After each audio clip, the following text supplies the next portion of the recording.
श्री और है हिंदी में बोलूंगी तो ठीक है, अनुवाद कराऊं, आप ट्रांसलेट करेंगी। श्री जनार्दन पुजारी जी, जो मेरे पिताजी के साथी थे, मुझे अच्छी तरह याद है, मेरे पिताजी आपका नाम काफी लेते थे बातचीत में। डॉक्टर अजय कुमार जी, श्री हरीश कुमार जी, श्री मंजुनाथ भंडारी जी, श्री अभय चंद्र जैन जी, यहाँ के उम्मीदवार श्री मिठुन राय जी, श्री नाथ अली जी और मंच पर उपस्थित सभी कांग्रेस पार्टी के नेतागण, पदाधिकारी, मेरे कार्यकर्ता बहनों और भाइयों, और यहाँ के मेरे बहन, मेरी बहनें, मेरे भाई, आप सभी का इस सभा में बहुत बहुत स्वागत।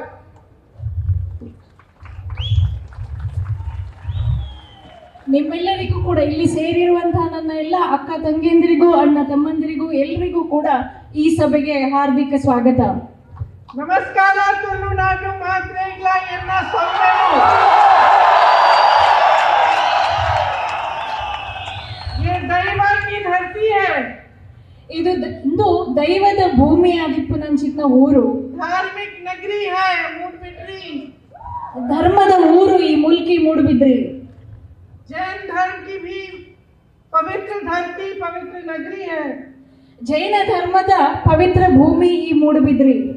कटिल दुर्गा परमेश्वरी जी, बप्पा नाडू परमेश्वरी का आशीर्वाद है आपकी धरती पर. ಬಪ್ಪನಾಡು ದುರ್ಗಾ ಪರಮೇಶ್ವರಿ ಹಾಗೂ ಕಟೀಲು ದುರ್ಗಾ ಪರಮೇಶ್ವರಿಯ ಆಶೀರ್ವಾದ ಇದೆ ಈ ಭೂಮಿಯ ಮೇಲೆ. धार्मिक धरती है. यहाँ का एक बहुत पुराना, बहुत गहरा संदेश पूरे प्रदेश और पूरे देश में है. ಧರ್ಮದ ಊರಾಗಿರುವಂತಹ ಈ ಊರಿನಿಂದ ಒಂದು ತುಂಬಾ ಒಳ್ಳೆಯ ಸಂದೇಶ ಇಡೀ ದೇಶಕ್ಕೆ ಹರಡಿದೆ. सबका सम्मान, प्रेम के साथ सबके साथ काम करना, आगे बढ़ना, और इसके साथ साथ जो सभी धर्मों का संदेश होता है, ಎಲ್ಲರ ಜೊತೆಗೂಡಿ ಎಲ್ಲರನ್ನ ಪ್ರೀತಿ ವಾತ್ಸಲ್ಯದಿಂದ ಜೊತೆಗಾಗಿ ಮುಂದೆ ಕರೆಸಿಕೊಂಡು ಹೋಗುವಂತ ಒಂದು ಸಂದೇಶವಾಗಿದೆ. कि सत्य अपने दिल में होना चाहिए और सत्य की भावना से सेवा करनी चाहिए. ಸತ್ಯ ನಮ್ಮ ಹೃದಯದಲ್ಲಿ ಇರಬೇಕು, ಸತ್ಯದ ಭಾವನೆಯೊಂದಿಗೆ ನಾವು ಸೇವೆಯನ್ನ ಮಾಡಬೇಕು. ये जो सेवा की और सत्य की भावना है, ये कोई बड़ी चीज नहीं है. ये सबके दिल में, चाहे छोटा काम कर रहा हो कोई, चाहे घर में माँ अपने बच्चों की परवरिश करती है, चाहे किसान अपनी खेती करता है, तो वो भी एक तरह से सेवा करता है. और उस सेवा को अगर मेहनत से, ईमानदारी से करता है तो ये बहुत एक अहम बात होती है. और यही आपकी संस्कृति, आपकी सभ्यता ने आपको सिखाया. ಈ ಸೇವೆಯ ಮನೋಭಾವನೆಯನ್ನು ಹೃದಯಪೂರ್ವಕವಾಗಿ ನಾವೆಲ್ಲರೂ ಮಾಡ್ತೀವಿ. ಅದು ನಮ್ಮ ತಾಯಿಯ ಹೃದಯ ಆಗಿರಬಹುದು ಅಥವಾ ಒಬ್ಬ ವ್ಯಕ್ತಿ ತನ್ನ ರೈತರು ಕೂಡ ಮಾಡುವಂತ ಸೇವೆ ಆಗಿರಬಹುದು. Ma'am, I lost the last sentence. I missed the last sentence. No translation? Yes, we can, yes. Okay, ठीक है. देखिए, मेरे कहने का मतलब क्या है कि आप सब मेहनत और ईमानदारी से काम करते हैं, और जिस हद तक आप कर सकते हैं, जितना भी आप काम करते हैं, चाहे वो छोटे से छोटा काम हो, घर में काम हो, नौकरी हो, आपकी खेती हो, या आप मछुआरे हैं तो जो आपका काम है समुद्र में जो आप काम करते हैं, ये सब चीजें अगर आप ईमानदारी और सत्य और सेवा की भावना से करें तो ये सब देश के निर्माण में भागीदार होती हैं. तो जब देश बनता है, प्रदेश बनता है, तो आप ही उस प्रदेश, उस देश के निर्माता बनते हैं। और हर धर्म ने यही सिखाया है। इसीलिए जब हमारी सरकारें भी बनती हैं तो हमारी सरकार से उम्मीद या आशा क्या होती है? हमारी सरकार से यही उम्मीद होती है कि ईमानदारी से हमारे नेता काम करेंगे, हमारे लिए कुछ अच्छा करके दिखाएंगे। और उसी आधार पर फिर हम चाहते हैं कि जब चुनाव आए तो हम उन नेताओं को फिर से आगे बढ़ाएं। तो जब नेता हमारे सामने आते हैं बातचीत करने के लिए, खासतौर से चुनाव के समय, तो हम हमेशा ये उम्मीद रखते हैं कि हमारी कुछ काम की बात करेंगे। आज चुनाव का समय है, हर पार्टी के अलग अलग नेता आपके सामने आते हैं। मैंने यहाँ पे देखा, यहाँ आते वक्त इसी तरह का एक हैंगर लगा था और कोई खाली जगह थी। शायद मैंने पूछा किसकी मीटिंग थी, तो कहा कि कुछ दिनों पहले प्रधानमंत्री जी मोदी जी भी आए थे यहाँ, तो उनकी भी मीटिंग हुई। तो आप सबसे उम्मीद यही रखते होंगे कि चुनाव के समय जो आपके मुद्दे हैं, जो आपके लिए महत्वपूर्ण है, आपके जीवन से जुड़े हुए हैं, उन मुद्दों पर नेता बात करेंगे, अलग अलग पार्टियों के लोग बात करेंगे, ताकि आपको पता चले कि इन लोगों ने आपके लिए क्या किया और कौन सी योजनाएं बना रही हैं, भविष्य में आपके लिए क्या करना चाहते हैं। लेकिन कुछ दिनों पहले, मेरे ख्याल से 2 दिन पहले हो सकता है, यहीं पर मैं भाषण देख रही थी कि मोदी जी क्या कह रहे हैं, देश के प्रधानमंत्री हैं। तो मैंने देखा कि यहाँ चुनाव के समय आकर वो आतंकवाद और सुरक्षा की बातें कर रहे हैं। तो मेरे मन में ये बात आई कि कर्नाटका में ये मुद्दा तो नहीं होना चाहिए, शायद उनको कोई गलतफहमी है। मैंने सोचा कि क्या होता है कि जब सत्ता बहुत हो जाती है तो अक्सर जो अधिकारी हैं, जो आसपास के लोग हैं, वो सत्ता से डरते हैं, मतलब सच नहीं बताते आपको। तो हो सकता है कि जब इनका भाषण तैयार हो रहा था तो जो अधिकारी बैठे थे उनकी चर्चा हुई होगी कि हम भाई क्या बताएं मोदी जी को, कौन से मुद्दे में कर्नाटक जा रहे हैं, वहां पे कौन सी बातें करेंगे। तो किसी अधिकारी ने कहा होगा कि चलो रोजगार की बात करा देते हैं, लेकिन फिर दूसरे ने कहा होगा हम कहेंगे क्या, रोजगार तो बनाए ही नहीं हमारी सरकार ने 3.5 सालों से। फिर किसी और ने कहा होगा कि चलिए महंगाई की बात बता देते हैं, लेकिन महंगाई की क्या बात करेंगे, क्योंकि इनके समय में महंगाई इतनी बढ़ चुकी है, इतनी बढ़ चुकी है कि एक गैस का सिलेंडर 1100 रुपए का है। मेरी बहनें दुकान जाती हैं, दाल, सब्जी, आटा, डीजल, पेट्रोल, नाम लीजिए, महंगा हो गया है, खरीद ही नहीं पाती है कुछ भी। आधे टाइम तो घर वापस आ जाती होंगी आधी चीजें छोड़कर, तो महंगाई की क्या बात करें। तो इन अधिकारियों ने तय कर लिया होगा चलो यही मुद्दा दे देते हैं। प्रधानमंत्री जी यहाँ आकर आतंकवादी सुरक्षा की बात कर रहे हैं। मैं उनको बताना चाहती हूँ कि यहाँ कर्नाटका में किसान आत्महत्या से, आपको मालूम है कि हर रोज 5 किसान आत्महत्या से मर रहे हैं। यहाँ आतंक है तो महंगाई का आतंक है, बेरोजगारी का आतंक है। यहाँ 4 सालों में 6,487 किसानों ने आत्महत्या की है। 4 सालों में गरीबी की वजह से 542 लोगों ने आत्महत्या की है। कर्ज और घाटे की वजह से 3,734 लोगों ने आत्महत्या की है। बेरोजगारी की वजह से 1,675 लोगों ने आत्महत्या की है।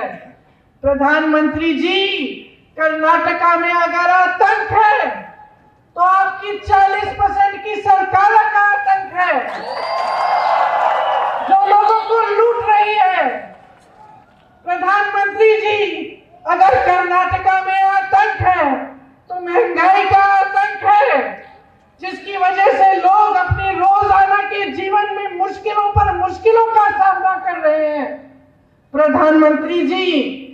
अगर कर्नाटका में आतंक है तो बेरोजगारी का आतंक है कि 2.5 लाख सरकारी पद आपकी सरकार ने खाली रखे हैं और यहाँ शिक्षित से शिक्षित नौजवान को रोजगार नहीं मिल रहा है। अगर आतंक है तो आपकी 40% की सरकार जिसने हर पोस्ट के लिए रेट फिक्स कर लिया है उसका आतंक है। मैं कहीं गई थी, वहां पे मुझे बताया गया कि एक किसान के पास पैसे नहीं थे, उससे घूस मांगी। जब पैसे नहीं थे तो बेचारे को कहा गया कि अपनी 2 बैल दे दो। इतना आतंक है, इतना आतंक है कि जब 8 करोड़ रुपए कैश किसी विधायक के बेटे के घर में मिलते हैं तो कोई कार्रवाई नहीं होती, कुछ नहीं होता उसको, बल्कि उसके पिताजी एक परेड निकालते हैं। किसकी परेड? भ्रष्टाचार के आतंक की परेड, ये कहने के लिए कि मैं कुछ भी कर सकता हूं, आप मुझे रोक नहीं सकते। पब्लिक कुछ नहीं है, हमारी लूट ही है सब कुछ, हमारी सत्ता ही है सब कुछ। यही आतंक है आज कर्नाटका में। यहीं पे आपकी अपनी स्थिति आप देखिए। यहाँ एक समय 4 बैंक होते थे अलग, corporation bank, Vijaya bank, syndicate bank और कनारा बैंक। इन्हीं के आतंक से, इन्हीं सरकार की कुनीतियों की वजह से ये सारे मर्ज कर लिए गए हैं और आज सिर्फ एक बैंक है आपके क्षेत्र में। नेहरू जी ने बेंगलुरु का हवाई अड्डा तब बनाया अपने समय में। इंदिरा जी ने नए बेंगलुरु का पोर्ट बनाया, न्यू बेंगलुरु पोर्ट। क्या हुआ? दोनों बेच दिए गए। किसको?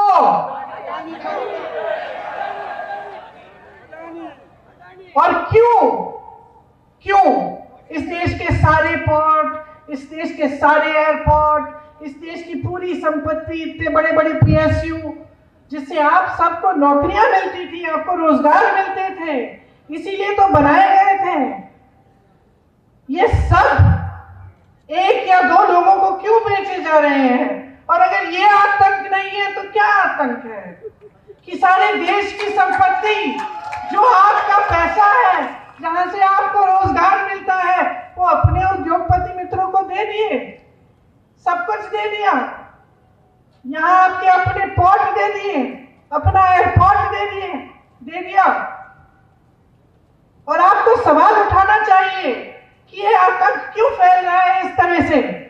ये जो बीजेपी का है भ्रष्टाचार का आतंक, सोचिए और समझिए कि एक बहुत बुरी आदत डाल दी है आपने इनमें। और जब नेता की आदत बुरी हो जाती है ना तो उसको सुधारना बड़ा मुश्किल होता है। बहुत नेताओं को जानती हूं मैं, छूटती नहीं है। एक बार ये लालच और सत्ता और लूट की आदत पड़ जाती है तो सारा ध्यान उसी पर जाता है कि कहां से मैं कितने पैसे बना पाऊंगा। ये नहीं आता दिमाग में कि कहां से किस तरह से मैं विकास कर पाऊंगा।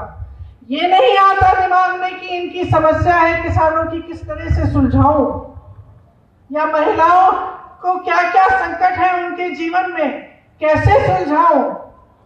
क्या होता है, खास तौर से जब नेता या एक पार्टी, राजनीतिक पार्टी ये समझ जाती है कि चुनाव के समय हमें विकास, महंगाई, रोजगार, इन चीजों की बात करने की जरूरत नहीं है, हम धर्म की बात करेंगे, ऐसी बातें करेंगे जिससे जनता की जो भावनाएं हैं वो उभर जाए, जनता के जो जज्बात हैं वो उठे, तो जनता उसी जज्बाती मामलों में आकर हमें वोट दे देगी, हम आगे बढ़ जाएंगे, फिर से चुनाव जीत जाएंगे, तो फिर हमें काम करने के लिए कोई जरूरत नहीं है। ये आदत जो पड़ गई है इन लोगों की, ये आदत तोड़नी बहुत ही जरूरी है। क्योंकि देखिए, चुनाव होता क्या है, एक मौका होता है अपने भविष्य को बदलने का। एक मौका होता है कि एक ऐसी सरकार आए, ऐसे नेता आए जो आपके लिए सचमुच ईमानदारी से काम करें। और अगर ऐसे नेता आते हैं, ऐसी सरकार आती है, तो क्या कुछ नहीं हो सकता। अगर बेंगलुरु आज, कर्नाटका का पूरा प्रदेश आज पूरे विश्व में प्रसिद्ध है, तो इसकी वजह है कि एक जमाने में किसी ने सोचा होगा कि हाँ देखो यहाँ की मजबूतियां क्या है। मुझे याद है, मैं 15-16 साल की थी, मुझे याद है, जनार्दन जी आपको भी याद होगा, मेरे पिताजी कहते थे कि कर्नाटका में इंग्लिश भाषी लोग हैं, शिक्षा के संस्थान हैं, पंडित नेहरू जी ने बनवाए, तो यहाँ पे अगर हम शिक्षा को मजबूत कर लें, तकनीकी शिक्षा, आईटी की शिक्षा, तो ये प्रदेश देश क्या पूरी दुनिया में अपने बच्चों युवाओं को भेज पाएगा कि अच्छी अच्छी नौकरियां करें। उसका नतीजा क्या हुआ? उस समय की जो सोच थी, 1985 के समय की मेरे पिताजी की सोच थी, उसने उस सोच ने नींव डाली और आज बेंगलुरु के, कर्नाटका के युवा और जिनकी तकनीकी शिक्षा मजबूत है, जिनकी आईटी में शिक्षा मजबूत है, दुनिया भर में जाके बड़ी बड़ी कंपनियों के सीईओ बन रहे हैं, बड़ी बड़ी कंपनियों को चला रहे हैं। तो अगर सरकार की नीयत सही होती है, नेता ईमानदार होता है, तो बहुत कुछ हो सकता है। लेकिन ये दुर्भाग्य की बात है कि ये जो आदत डल गई है बीजेपी की नेताओं की कि उनको काम करने की जरूरत नहीं है, चुनाव के समय आएंगे, बड़ी बड़ी बातें करेंगे धर्म के बारे में या जाति के बारे में या फिर कभी आतंकवाद के बारे में या सुरक्षा के बारे में। मैं नहीं कहती कि ये मुद्दे नहीं हैं, सबके दिल के करीब है ये मुद्दे, लेकिन चुनाव के समय हमें जो वोट डालना चाहिए वो अपनी जरूरतों पर आधारित वोट डालना चाहिए। चुनाव के समय जनता को जागरूक होना बहुत ही महत्वपूर्ण है। आप सबको पूछना चाहिए, सवाल उठाना चाहिए कि पिछले 3.5 सालों में जब से बीजेपी की सरकार आई है कर्नाटका में, तो कितने रोजगार बने? मैं बताती हूँ, रोजगार घटे हैं, बने नहीं है। कितने नए उद्योग बने? मैं बताती हूँ, छोटे से मीडियम जितने उद्योग हैं, जो छोटी दुकानें हैं, छोटे छोटे व्यापार हैं लोगों के, इसमें से ज्यादातर काफी ऐसे हैं जो बंद हो चुके जीएसटी की वजह से, नोटबंदी की वजह से। तो आपको पूछना है कि भाई महंगाई इतनी क्यों बढ़ गई? और अगर ये जवाब है कि पूरे विश्व में महंगाई बढ़ी है, हम क्या कर सकते हैं, तो ये गलत जवाब है। क्योंकि अगर पूरे विश्व में भी महंगाई बढ़ रही है तो सरकार आपको उस महंगाई से राहत दे सकती है। राजस्थान की सरकार आज ही हाल में प्रदेश में महंगाई के राहत कैंप चला रही है। इसका मतलब है कि ऐसी स्कीमें हो सकती हैं जिससे मेरी बहनों का की फिर भी मदद हो जाए। अगर महंगाई बढ़ रही है तो इनकी मदद हो सकती है, सहायता हो सकती है। आज हर स्तर पर महंगाई की मार है। जैसे मैंने कहा, एक तरह का आतंक ही कहिए इसको, चाहे मछुआरे हो, चाहे किसान हो, हर चीज पे जीएसटी है, हर चीज को महंगा कर दिया है। जैसे मैंने कहा, पेट्रोल डीजल भी महंगा है, तो उससे पूरे जीवन पर असर पड़ रहा है। और जो 40% की इनकी सरकार चली, उसमें आपने देखा होगा कि चाहे कॉन्ट्रैक्टर्स एसोसिएशन हो, स्कूल मैनेजमेंट एसोसिएशन हो, सब परेशान रहे हैं। कर्नाटका के 1.5 लाख करोड़ रुपए लूटे गए हैं। 1.5 लाख करोड़ रुपयों में आपके लिए एम्स बन सकते थे, 100 से ज्यादा अस्पताल बन सकते थे, 30,000 स्मार्ट क्लासरूम बन सकते थे, 30 लाख गरीबों के लिए घर बन सकते थे। भ्रष्टाचार के बहुत सारे और असर भी होते हैं। जब भ्रष्टाचार एक सरकार के अंदर इस तरह से घुस जाता है तो वो सरकार स्थिर भी नहीं रह सकती ठीक समय के लिए, और जो ठोस निर्णय लेने पड़ते हैं वो भी नहीं ले पाते। सब सोच रहे होते हैं कि कब मैं मुख्यमंत्री बनूंगा, किस तरह से मैं भी लूटूं। तो इसलिए इस सरकार में मुख्यमंत्री भी बदले एक नहीं, दो दो उससे ज्यादा भी मुख्यमंत्री बदलते रहेंगे तो सरकार ना ठोस निर्णय ले रही है, मुख्यमंत्री बदल रहे हैं, आपस में लड़ाइयां हो रही हैं, क्योंकि लूट लालच सत्ता है सबके मन में, सबके दिमाग में। और इन परिस्थितियों में जो जनता के मुद्दे हैं, जनता की जरूरतें हैं, वो नकारी जाती है। तो मैं आपसे पूछना चाहती हूँ, कैसे गुजारा करोगे? आपकी नंदिनी अच्छी चलती थी, उसको भी लूटने की कोशिश, गुजरात से अमूल को लाकर उसको मर्ज करने की कोशिश, खाली पद, नौकरियां नहीं दी, पोस्ट के रेट फिक्स है, लोगों को घूस देने के लिए क्या क्या करना पड़ता है, महंगाई की वजह से आप आगे बढ़ नहीं पा रहे हैं। तो आप इन सब परिस्थितियों को बदलना चाहते हैं कि नहीं?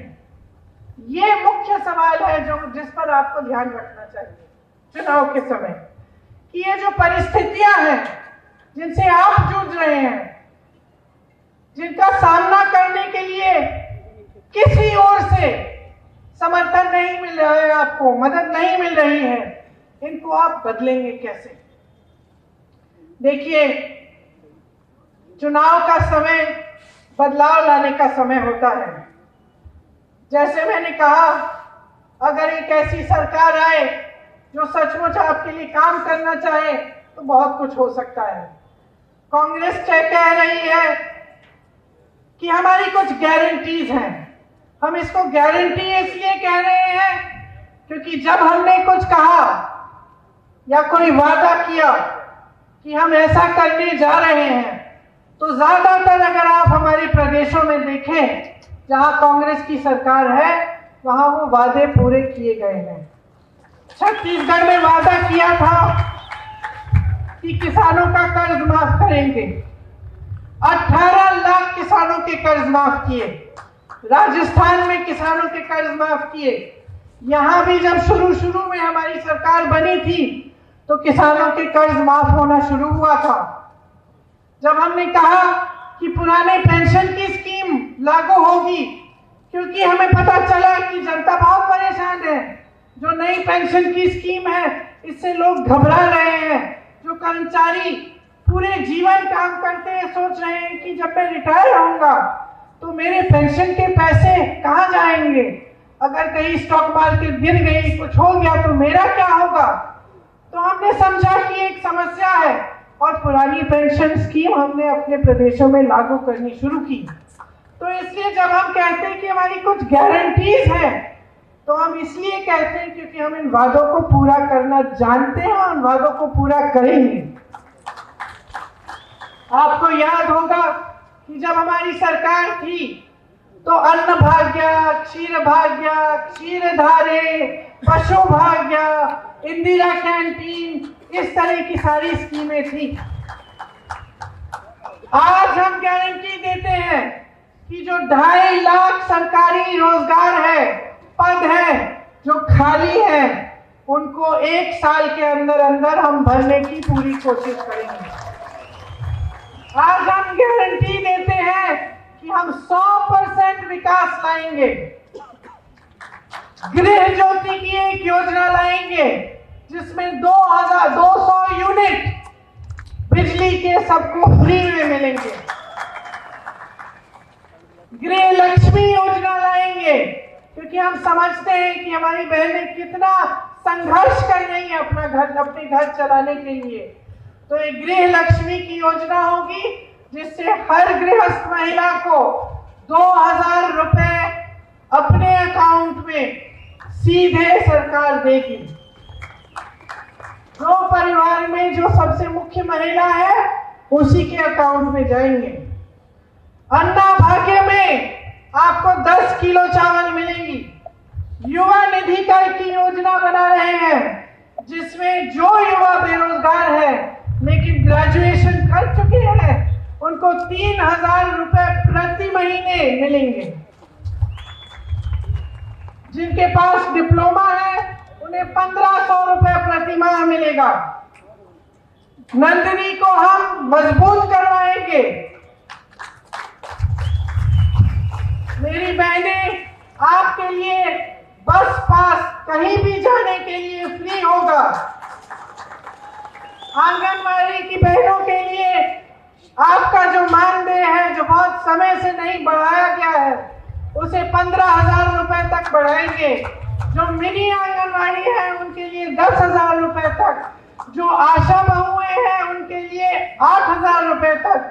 आप रिटायर होंगी पूरे जीवन आंगनबाड़ी में काम करके, तो जो मेन आंगनबाड़ी है उनके लिए 3 लाख रुपए और जो मिनी है उनके लिए 2 लाख रुपए दिया जाएगा। 1.5 लाख करोड़ रुपए जो आपसे लूटे गए हैं वो कृषि के आधुनिकीकरण के लिए एक फंड में डाले जाएंगे, जिससे किसानों को सुविधाएं मिलेंगी। टुल्लू भाषा को संविधान की 8वीं अनुसूची में डालने का प्रस्ताव दिया जाएगा। रोजगार, निवेश, पर्यटन और शांतिपूर्ण तरक्की के लिए 2,500 करोड़ रुपए हर साल करावली डेवलपमेंट अथॉरिटी में आप ही के क्षेत्र के लिए रखा जाएगा। एक स्कीम हमने सोची है, स्टैंड विद बोगावीरा स्कीम, जिसमें मछुआरों के लिए 10 लाख रुपए इंश्योरेंस का प्रबंध किया जाएगा। मछुआरा बहनों के लिए 1 लाख रुपए इंटरेस्ट फ्री लोन उपलब्ध किया जाएगा। जब आप फिशिंग बोट खरीदने के लिए निकलते हैं तो आपके लिए 25 लाख रुपए की सब्सिडी मिलेगी। इसी क्षेत्र में 3 लाख रोजगार हम बनाने का प्रयास करेंगे, ताकि यहाँ के नौजवान जो शिक्षित है, काबिल हैं, वो बेरोजगार न रहें। डीजल सब्सिडी को 25 रुपए लीटर तक बढ़ाया जाएगा। हर दिन पर 500 लीटर तक आप ले सकेंगे। श्री नारायण गुरु डेवलपमेंट बोर्ड को 1250 करोड़ रुपए का बजट दिया जाएगा, जो आपकी सुविधा के लिए होगा। आईटी इंडस्ट्री, गारमेंट्स, इसका हब बनाया जाएगा। यहाँ हब माने यहाँ पे इसको मजबूत करेंगे, इनके लिए सारी सुविधाएं देंगे, ताकि यहाँ से देश और दुनिया में यहाँ से आप मशहूर हो पाए इन चीजों में। अरेका नट के किसान जो है उनकी सुविधा के लिए एक 50 करोड़ का फंड बनाया जाएगा। इसी तरह से बहुत सारी स्कीमें हैं, जैसे छोटे जो बिजनेस हैं और कारोबार हैं और मीडियम जो बिजनेस है उनके लिए एक वेलफेयर फंड बनाया जाएगा। कर्नाटका को light engineering, automobiles, electrical equipment के उद्योग में सर्वप्रथम बनाने की कोशिशें होंगी। बीदर से चामराजनगर तक इंडस्ट्रियल कॉरिडोर बनाया जाएगा और टाउनशिप्स बनाए जाएंगे। और कई ऐसी विधानसभाओं में 10 करोड़ रुपए दिए जाएंगे स्टार्टअप फंड के लिए, ताकि अगर कोई नौजवान अपना स्टार्टअप खुद शुरू करना चाहे तो वहीं पर विधानसभा के स्तर पर उसकी सहायता हो पाए। बेंगलुरु में टूरिज्म और बिजनेस के लिए एक गोल्ड एंड डायमंड पार्क बनाना चाहते हैं हम, जैसे दुबई में है। 2 टियर की जो शहरें हैं जैसे मैसूरू, हुबल्ली, धारवाड़, गुलबर्गा, बेल्लारी, चित्रदुर्गा और तमाम ऐसी जो कर्नाटका की शहरें हैं, उनको भी हम बेंगलुरु जैसे आईटी में मजबूत बनाना चाहते हैं। तो ऐसी बहुत सारी स्कीमें हैं जो हम आपके लिए करना चाहते हैं, और हमने अलग अलग प्रदेशों में जहां हमारी सरकारें हैं वो करके भी दिखाया है काम, और आज भी कर रहे हैं। तो आप ही पर निर्भर है कि आप आगे बढ़कर अपने भविष्य को मजबूत बनाने के लिए क्या चाहते हैं। देखिए, हम आपको कुछ भी कह सकते हैं, यहाँ खड़े होकर वादे कर सकते हैं, वो पूरे हो न हो 5 साल में वापस आ जाएंगे, फिर से कुछ कह डालेंगे। ये हर पार्टी के नेता कर सकते हैं। आपको कैसे मालूम होगा कि ये प्रियंका कुछ सच बोल रही है या ये भी दूसरों की तरह ऐसे ही बोल रही है जो भी मन में आए? आपको कैसे मालूम होगा कि कांग्रेस पार्टी ने क्या करके दिखाना है या बीजेपी ने क्या किया है? अगर आप जागरूक नहीं बनेंगे तो आपको कभी नहीं मालूम होगा। आपने मेरी दादी जी का नाम लिया, कहा कि आप उनको देखना चाहते थे।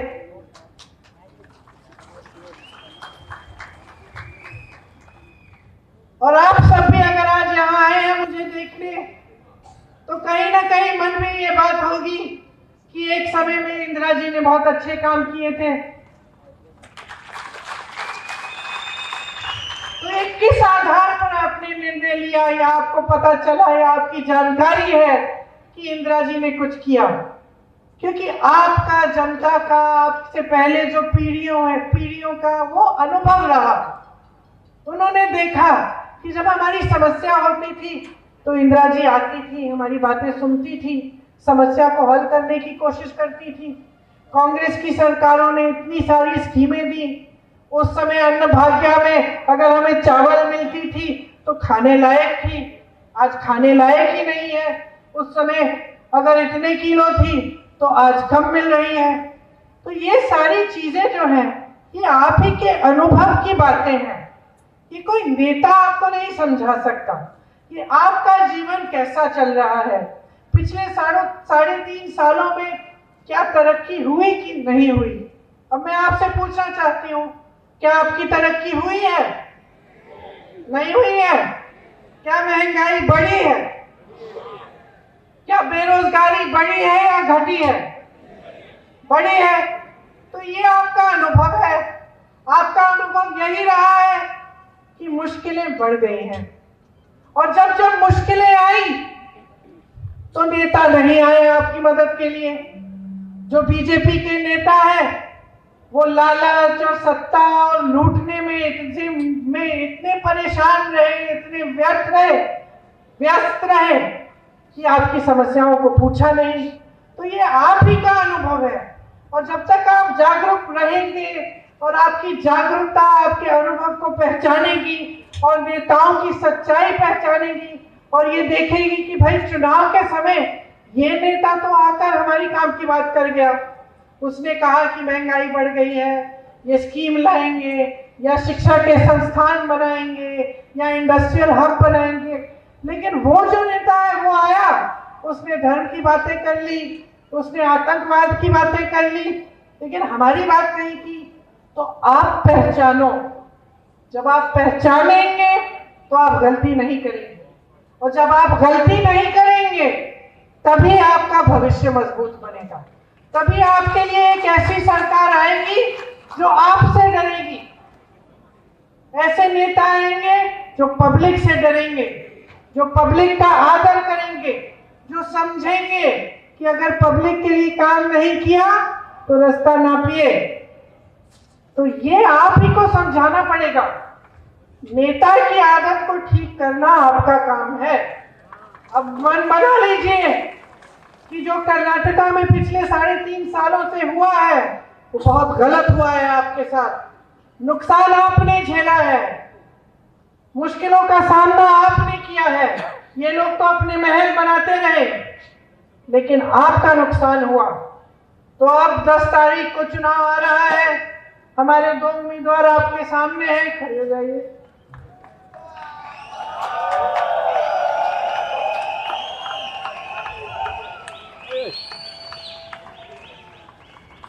आदर कर रहे हैं आपका, पहचान रहे हैं कि आपके लिए काम करना, आपकी सेवा ही इनका धर्म है। इसीलिए इनको भारी से भारी बहुमत से जिताइए और कांग्रेस की एक ऐसी सरकार बनाइए अपने प्रदेश में जो कोई तोड़ नहीं पाए। मजबूत सरकार बनाइए, पूर्ण बहुमत से जिताइए, ताकि 5 सालों के लिए आपको एक ऐसी ठोस स्थिर सरकार मिले जिसे कोई हिला ना पाए, जो आपके लिए दिन रात एक करे, काम करना बंद नहीं करे जब तक कर्नाटका को अपनी शान वापस नहीं मिले। हमारे पूरे देश को आपके प्रदेश पर गर्व है। आपकी संस्कृति, आपकी सभ्यता, आपकी कला, आपकी मेहनत, आपकी ईमानदारी एक मिसाल है पूरे देश के लिए। सबको गर्व है कर्नाटका पे। तो हम चाहते हैं, दिल से चाहते हैं कि आपके प्रदेश में एक सही सरकार बने, जो आपका विकास करे, जो आपको दुनिया भर में आपकी पहचान को बनाए रखे। और मेरी पूरी उम्मीद है कि 10 तारीख को जब आप नई सरकार चुनेंगे तो आप सही निर्णय लेंगे, कांग्रेस पार्टी को ही जिताएंगे और अपने ही भविष्य को मजबूत बनाएंगे। बहुत बहुत धन्यवाद। आपने बड़ी ध्यान से मेरी बातें सुनी। एक बार मेरे साथ कहिए, कर्नाटका की, कर्नाटका की, कर्नाटका की जय हिंद। धन्यवाद। न्यूज़ फर्स्ट, प्रतीक्षणा निಮ್ಮೊಂದಿಗೆ।